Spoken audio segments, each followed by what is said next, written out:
For more on this, the epidemiologist Paul Hunter joins us now live from Cheshire here in the UK. Welcome to the programme.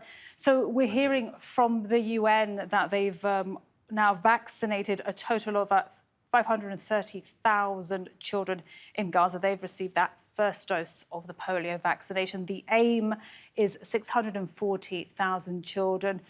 It's getting closer. What do you make of the success, the pace and the rollout so far?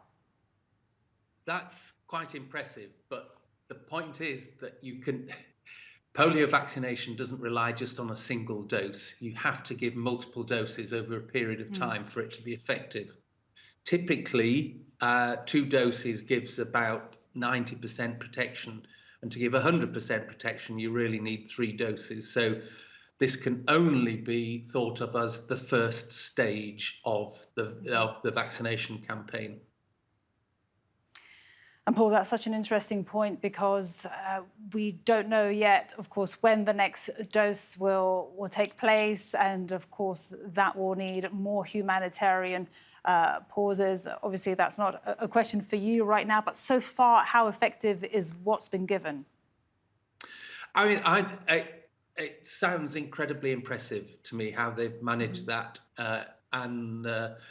And I think the UNICEF and the international agencies running this campaign should be congratulated on doing a remarkably good job in the circumstances. Absolutely. And just remind us how many doses of polio vaccine are needed to protect children against the polio disease, including paralysis. Right. Well, it varies from country to country depending on the risk. But in a situation like this, we would typically give 4 doses. The first dose when the baby's born, one about 6 weeks later, one about 10 weeks of age, and one about 14 years of age.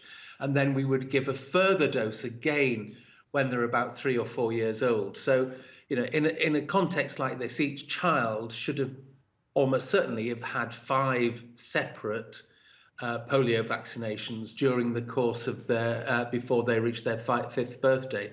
And of course, polio vaccine is only just one of the several essential vaccinations for children as well. You know, all the others, whooping cough, diphtheria, other vaccinations that should be being given. And I'm not sure what the situation is for these other vaccines.